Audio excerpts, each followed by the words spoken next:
Amidst the sea of pulp magazines, one stood out, subtitling itself The Unique Magazine.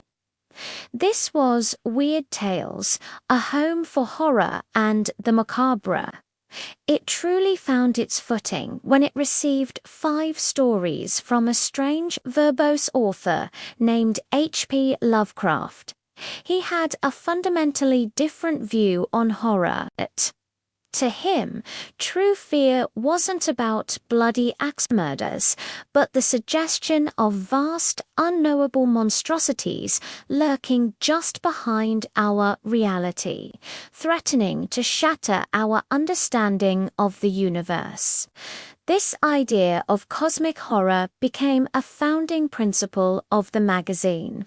Soon after, another writer, Robert E. Howard, began spinning worlds of his own. In 7 years, he gave us Conan the Barbarian, Solomon Kane, and Red Sonja. He brought a primal grit to fantasy, defining the swords and sorcery genre.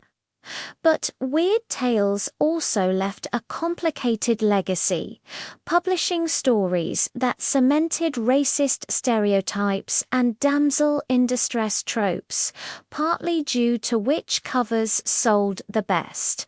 Time to get spooky.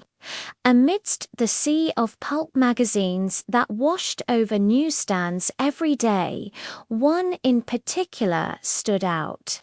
In fact, it even subtitled itself The Unique Magazine. This was Weird Tales, a home for horror and the macabre, the otherworldly and the paranormal. But it didn't exactly start out that way. When it was first put into print, it was founded with the goal of being exactly what we think of as Weird Tales today. But they hired an editor who didn't really like creepy stories. He liked detective stories. So he got stories with a twist, but he didn't really get anything haunting. But then, one day, he received a small pile of work with a cover letter attached. This letter spent 1,000 words detailing why these stories probably shouldn't be picked, then demanded that not a single semicolon should be changed if they were picked, and finally wrapped up with a well-meaning paragraph that still basically said, "All of the writers in your magazine are bad."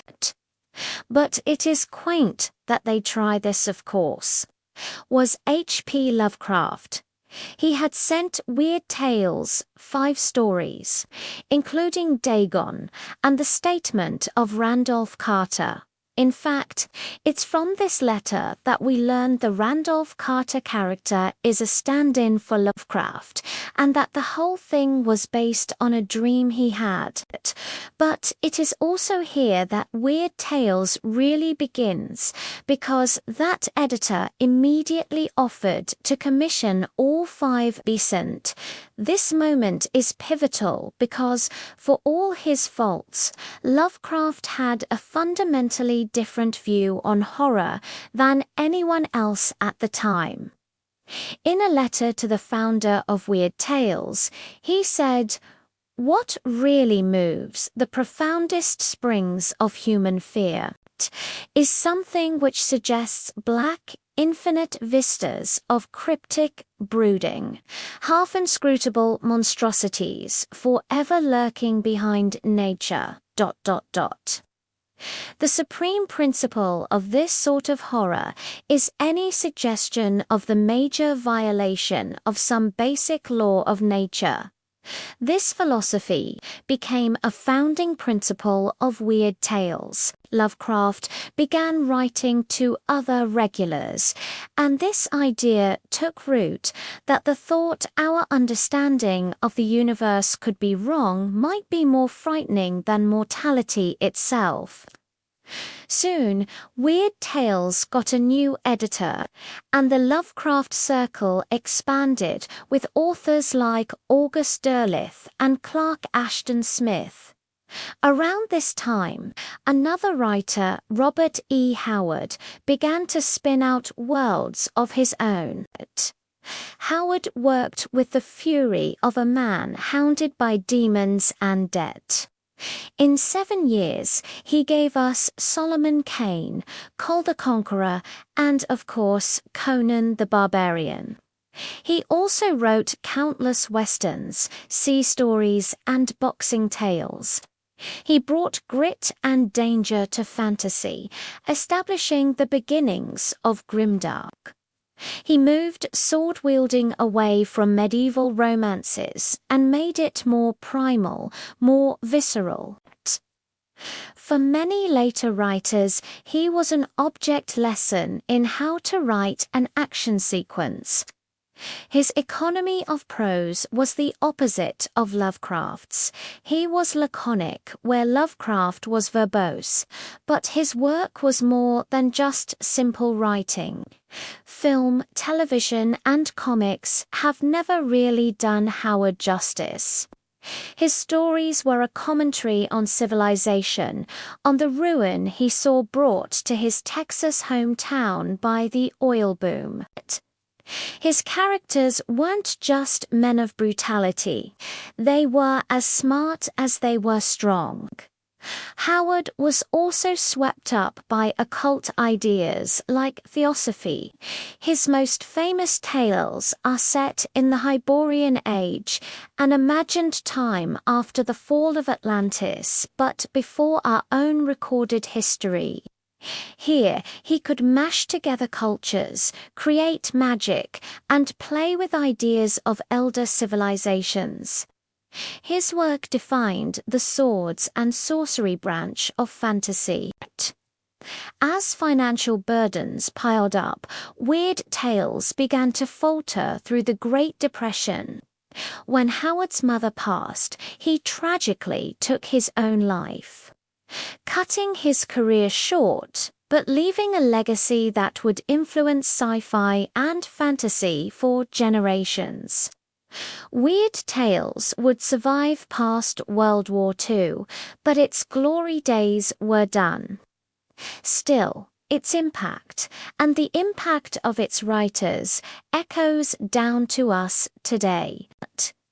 But we would be remiss if we only acknowledged the good side of that impact. We also have to ascribe to Weird Tales some of the racism and sexism that worked its way into the bones of our favorite genres. Weird Tales published Lovecraft, who expressed racist views in his stories and personal writings. Howard's legacy here is more mixed. He had fully realized minority characters but also used race as a shortcut, often portraying dark-skinned cultures as savage and Asian cultures as mysterious.